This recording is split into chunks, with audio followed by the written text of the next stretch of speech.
What's going on, everybody? I wanted to jump online to chat about a couple things. I want to first of all say, forgive my unkempt appearance. I've been outside weeding my front yard, and I am sweaty and disgusting. And I'm also growing out my beard for my birthday. Okay, so if I look borderline crazy right now, that's it. Just want to say that up front. I wanted to just first of all say I want to do a total interactive live podcast right now. I might use this for my podcast. I'd love to hear some of your thoughts on some of the stuff I was going to talk about in just a second here. So here's the deal. I was curious about two things. One, the announcement has come out that Aunt Jemima's pancake syrup will be renaming itself. That name is gone along with the imagery.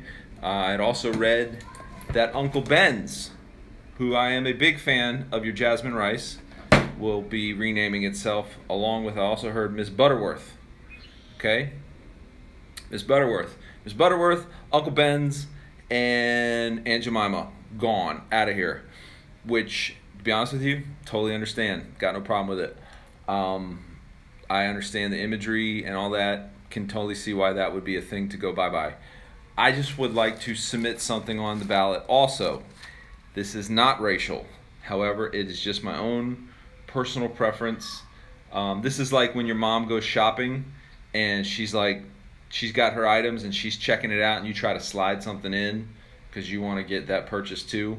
I would like to propose that we get rid of the Charmin bears, okay? There's nothing racial about this. I just find them to be very annoying. I find the Charmin bears to be incredibly annoying, okay? Why in the world are these bears the designated toilet paper bears? Like, what marketing plan was happening? And they were like, hey, give me 5 animals that can represent this toilet paper. And they were like, squirrel, weasel, cat, dog. And then this guy just walked in real late and he's like, what about a bear? That's it, Jackson. You're a genius. We will have toilet paper bears. I just think these bears, I just want to submit them as another thing that we can get rid of, okay? I don't want this guy staring at me when there's a huge blown toilet paper fight in Sam's because there's a shortage because of the COVIDs, okay? Maybe I'm off here. Anyway, curious what you guys think about that. The other thing I was going to talk about, a little more serious, is how do you feel about the removal of, all across the place, the removal of Confederate statues? This is happening in my town where I live. I live in Southwest Florida. In fact, the county that I live in is named after General Lee. I live in Lee County. So this kind of hits home. Our county is named after the Confederate general. And there is, I don't know if there's been a push to get rid of or change the county, but there has been a push to get rid of the statues in our downtown, which I thought was interesting. In fact, I think someone defaced the statues. I didn't even know we had these statues, right? This is how not locked in I am to this. And I'm thinking about this also in reference to NASCAR, removing any Confederate flags. I thought that was very interesting. And I never really thought about look, I'm a Florida boy. I was born in Miami, grew up in Tampa, et cetera, et cetera. I feel zero allegiance to the Confederate flag, right? I feel zero allegiance to any of these Confederacy stuff, okay? So if you want to get rid of all that stuff, I'm okay with it. And it's interesting because I've had these conversations and someone said what someone just now said in the chat room. Someone said to me, they said, they're trying to get rid of history, right? By removing these statues, removing the Confederate flag, they are trying to get rid of history, okay? So here's what I would like to say back to that. In Germany, when World War II was over, and there was Hitler statues all over the place, right? In the USSR, there was Stalin statues all over the place, okay? Those statues were toppled, pulled down, put away, okay? By taking those statues down, they were essentially saying, we do not want to be affiliated with what Hitler represented to this country, okay? Did that erase the story of Hitler? By no means. Did that erase the story of Mussolini? No. Did that erase the history of Stalin in those countries? Absolutely not. By you taking down a statue, you don't eliminate the history from the books. Okay? So, that's why I'm asking you, if you were a Jewish person, okay, who went through a concentration camp in those countries, would you still want to see representation of something that represented your slavery? Okay? So someone is right now saying, it's not the same. Really? It's not the same? You're telling me that Hitler doesn't represent the same sort of trauma to a Jewish person that someone who fought for slavery would represent to persons that is a descendant of slaves? I see actually and the reason why I say this is because this was brought up to me. They said, oh, they're taking the statues away, they're trying to erase history, etc., etc. I said, well, if it was a Hitler statue, would you have a problem with us taking that history down? Dead silence. Dead silence. Hitler represents history. Why don't we keep that up?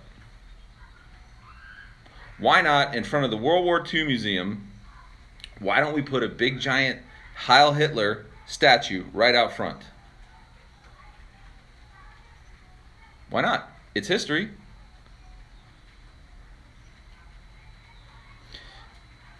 Same thing with the Confederate flag. Okay?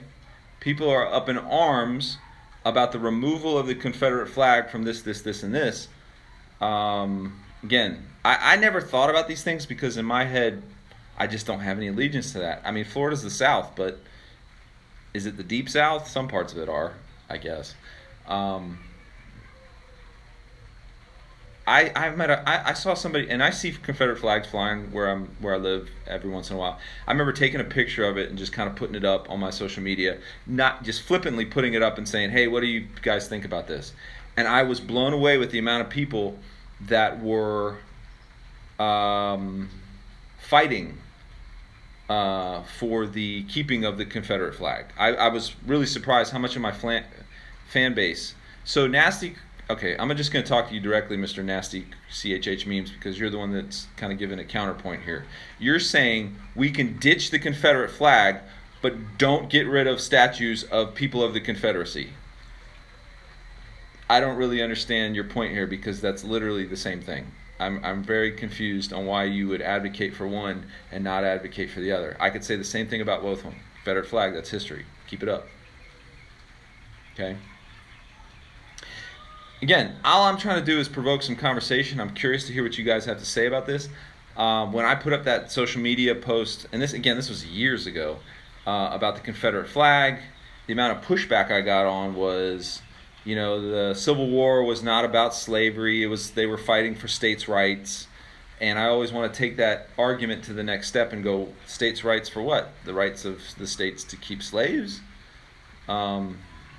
Because the direct result of the Civil War ending and the South losing and the Confederacy losing was an ending of slavery. Now listen, I'm not this I know everything. Of course, I'm sure the Civil War had other reasons to it, not just slavery. I get that. I totally understand that.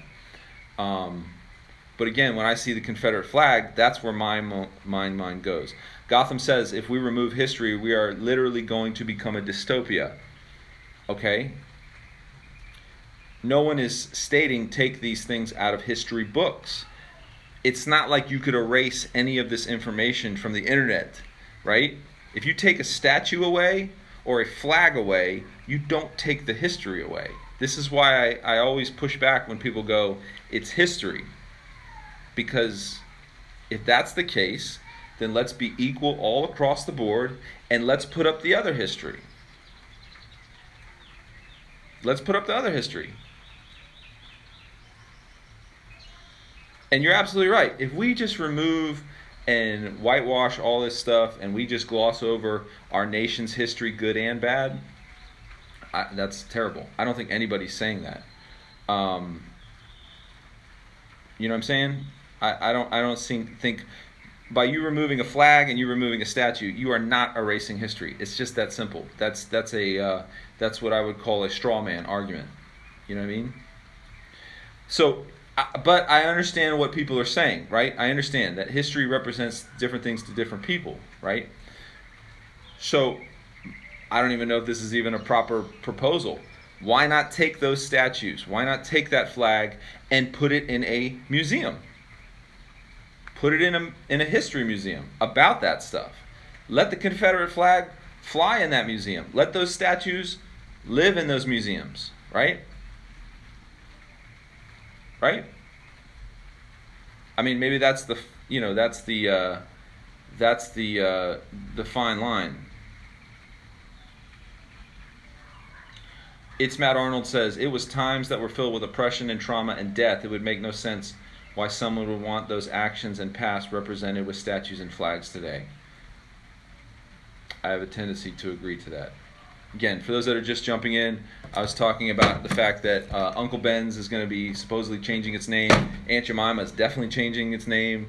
And Miss Butterworth is going to be changing its name. And I propose that this has nothing to do with race or past history or trauma. Can we just get rid of the Charmin bears too? Look at this bear. I don't know a single bear that would stare at me with this much happiness over toilet paper. I'm sorry. Because this bear did not know what it was like to go to Sam's and see all the toilet paper disappeared. Okay? Yeah, you weren't smiling then, Mr. Bear. Okay? I just want to get rid of this bear along. Can we get rid of this bear too? Maybe I'm off here. Anyway, nasty CHH memes. What do you think about people taking down George Washington statues? What do I think about? I think that's a little extreme, in my opinion. I don't think George Washington represented the fight for slavery. I think George Washington, who definitely was a slave owner, no question. Listen, you can't go through any historical person and not find something wrong with their past. Okay, I think most people would agree that George Washington represents a fight for freedom for America from the tyranny of Britain, not the fight for slavery. Okay. So I am not in favor of like removing every possible statue of our nation's history past. You know what I mean? Here's another thing to think about. You know, we often revere Abraham Lincoln, and we say, oh, Abraham Lincoln, you know, he freed the slaves, the Emancipation Proclamation. But if you really do a deep dive into Abraham Lincoln, you'll find that he actually wanted to ship black people back to Africa. So you're not going to find one person in our history that is squeaky clean, most likely, right? I don't think you can go to the least common denominator of that person. I think what you have to go to is the most, you know, what is that person mostly known for? A statue of Hitler is mostly known for the amount of, stuff he's done, especially related to Jewish people, right? So that's why nobody has a problem with tearing down a statue of Hitler, right? But again, let's go A to B. A statue of these Confederate guys, they were fighting, by and large, in my opinion, again, I'm no Civil War expert, by and large, they were fighting for a way of life that they wanted to keep. And part of that way of life included the enslavement of other people against their will. Okay? Let's just put it all out there, and let's just say that that's true. So I have no problem with the understanding of that. If Aunt Jemima wants to change its image because of what it was affiliated with 100 plus years ago, I got it. I don't even eat pancakes like that. It's too many carbs, man. I'm an oatmeal guy, right? That Quaker guy, he seemed pretty decent. The guy in the front of my oats. Anyway.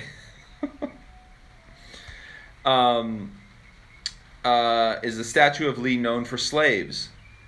The statue of Lee is not known for slaves, but known for the fact that he was fighting as the Confederate general for keeping slaves. So I think that's, again, just the exact same thing.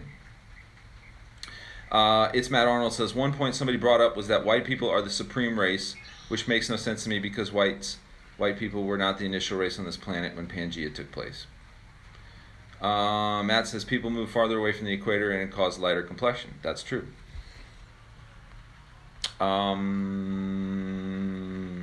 So anyway, yeah. Anyway, here's another. Any other comments? Anybody else want to jump in? How do you feel about the removal of the Confederate flag? How do you feel about the removal of these Confederate statues? Because they're coming down all across the place. Names are being renamed quite a bit. I haven't really heard somebody give me a good argument outside of saying you're removing history, okay? And then when I always flip that and go, would you keep up a statue of Hitler? It's always dead silence. Because if A equals B and B equals C, then if you say history is a reason to keep up a statue, then I would say history would be a reason to keep up a statue of Hitler. Anybody for that one? A couple Hitler statues out there? It's history. Nazi flag or two? No? Anyone? Bueller? Is this mic on? Check 1, 2. Nobody wants to say nothing now? All right. Here's one little thing I just want to leave because I don't want to just talk about, what's going on in the zeitgeist right now. Where I live, they changed the name of a high school from Lee to Staunton. Staunton was also a slave owner. In my opinion, if it bothers my black brothers and sisters to that extent, Ace Wilson says, can I be a guest on your live stream real quick? No. You can post a question, though. Sorry. Nothing personal. I love you. But just whatever you want to say to me, just post it up on there. Here's something I wanted to talk about because this was another conversation that I got into. Somebody said to me the other day, how do we approach what's going on from the church aspect, right? I hear a lot of criticism of the white evangelical church often about not being talking about these issues or not wanting to deal with them, or they're fumbling through it, et cetera, et cetera. And I was thinking about this in light of the conversation that just happened. In light of the conversation that just happened, I think it was the last week with Louis Giglio, Lecrae, and the guy from Chick-fil-A, right? So Louis Giglio essentially really dropped the ball by stating that slavery equals white blessings. People are up in their arms about that. And then you had the guy from Chick-fil-A going over to Lecrae and shining his sneakers, okay? I have a lot to say about this on many levels, but I also want to be very careful because I don't want to be a Monday morning quarterback, right? It's easy to criticize people when they screw up because you have the benefit of not being in that situation. So there's so much. Maybe this is a totally separate podcast about that. And look, Giglio has come out and apologized. He's recognized where he messed up. I'll just look at the thing about the guy from Chick-fil-A going over and shining Lecrae's shoes. So the guy from Chick-fil-A said he was at a revival and he saw where a white gentleman was so moved by the injustices to black people that he got down on his knees and he shined the shoes of the black people or the black person or whatever that was in that revival, and as a way of saying, look, your people have been relegated to lower status and they can only shine shoes. I would like to make amends by serving you this way, right? So this guy was sharing this, right? The Chick-fil-A guy. So out of nowhere, he gets up and he goes over and starts shining Lecrae's sneakers. Okay, first off, as a sneakerhead, there's one thing I don't want anybody doing is touching my sneakers. Okay, don't touch my sneakers. Like, that's the worst thing you possibly could do is to go and touch my sneakers, right? Much less to try and shine a pair of sneakers. Okay, sneakers do not get shined, right? This is a huge disconnect that you can see between the generations. I understand the sentiment of what this guy was trying to do, but it just comes off. And it's funny because Lecrae said, can I get some stock instead? Or something to that effect. He's like, can I get some stock options in Chick-fil-A instead of you shining my sneakers? Which you can't get stock in Chick-fil-A. I think it's a private company. But the point being is there's a lot to be dissected in what's being said there. This man is trying to do a symbolic act to repair what could be a problem, whereas Lecrae is saying, can I get something practical that can help my community? So this is a good point, meaning often white people in the church want to do something that is a symbolic act of retribution and not necessarily doing something that has a practical act of retribution. And not even it's not even a practical act of it's not even really retribution. It's just basically saying I'm an ally, right? So maybe a better mode would be the guy from Chick-fil-A saying, hey, what are some programs that we can do in the black community to offer jobs at Chick-fil-A, or training positions at Chick-fil-A, or, let's open up Chick-fil-A's in bad neighborhoods. You know what I'm saying? Anyway, that's the point of what I'm trying to get at. That would be something practical versus something symbolic, because the problem with something symbolic is symbols mean something to different people, right? Symbols are usually only congruent to the person that the symbol is at. Okay, so here's a good example. I want to give you a good example for myself. For those that might know my Pronounce 5-2 album cover, on the cover, I'm holding one hand like this and the other hand like this, because basically what I did in that moment when I took that picture is I was putting up KJ 5-2. Okay, I did it in the moment, wasn't even thinking about it. That's what ended up being the cover of the album. I did not know that when I did that, to do this is the equivalent of the middle finger in Europe, right? I had no idea when I did that, right? So when my album got shipped overseas, when that happened, essentially that looked like I was flicking off the entire nation, the entire continent, or the entire area of Europe, not also knowing that this is an offensive hand signal in Africa. So I currently, on that cover, basically gave the middle finger to two different continents, right? But I didn't do this. I did this just as a symbol of my name, 5-2, right? I didn't do that with the idea of being offensive, right? But yet I still was offensive. So the only way for us to fix that is to have a completely different cover, okay? This is why I'm saying what the guy from Chick-fil-A was doing was a symbol that he thought was helpful, but instead what it was the interpretation on the other side. And this is what we have to do when we try to make things that are retributional. We have to understand the other person's viewpoint. We have to understand the other person's perspective, right? These are just things to keep in mind when it comes to this. And so, long story short, this is something that the church can understand, and this is kind of where I want to end, unless you guys have some comments or you want to say anything. And it's just getting hotter and more disgusting out here on my porch, and I'm getting sweatier and I look grosser by the minute. But anyway, here's what I wanted to say. This all came into a conversation I had about how does the church respond to the stuff that's going on in the world right now.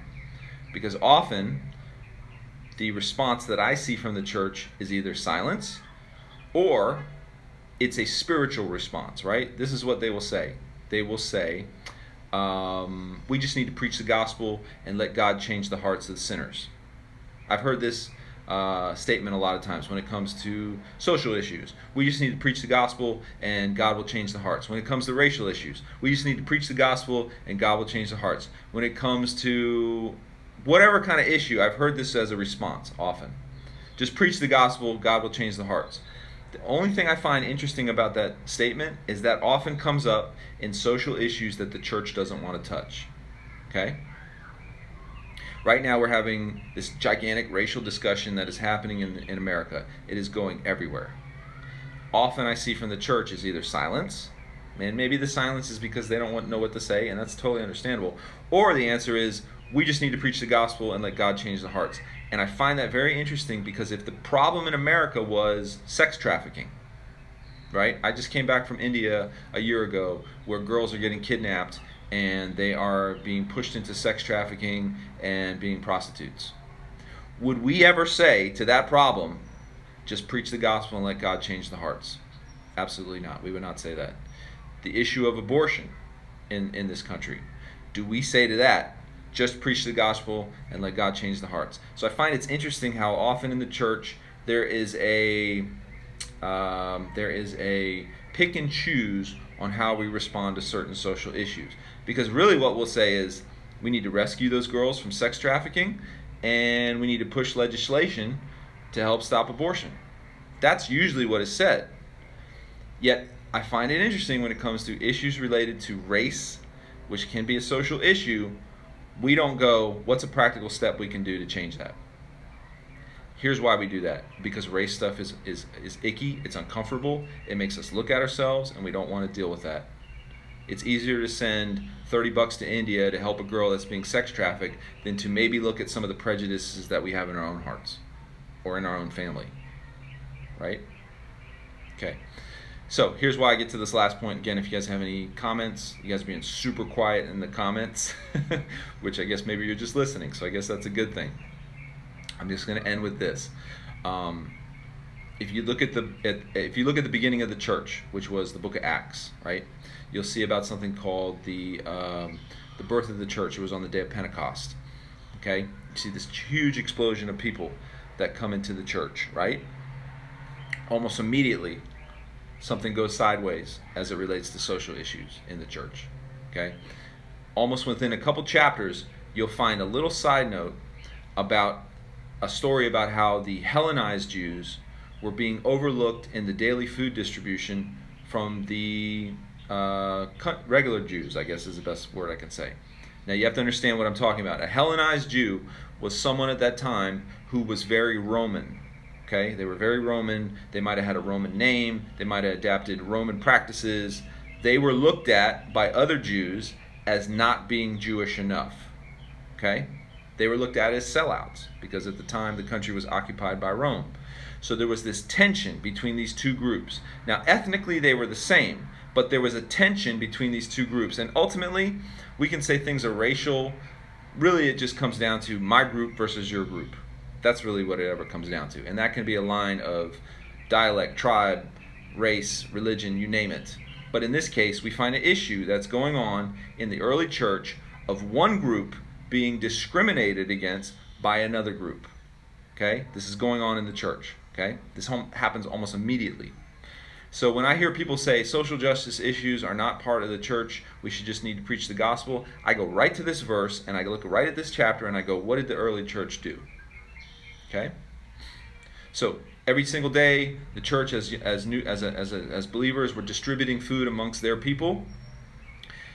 Those that were in charge of it were, again, a bad term, but the regular Jews. They would see the Hellenized Jews and go, nah, we're not giving them no food. You're not Jewish enough.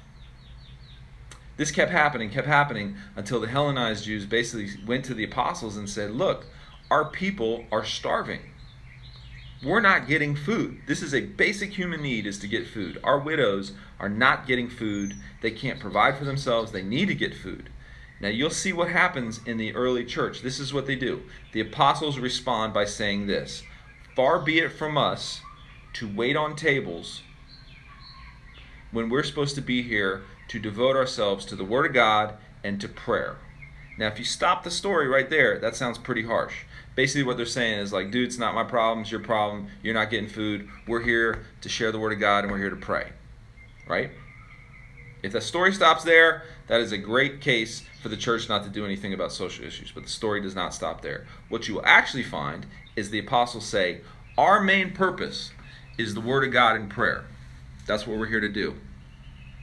So what they end up doing is they appoint people in the church, they empower people in the church who were also Hellenized Jews to make sure their people get fed.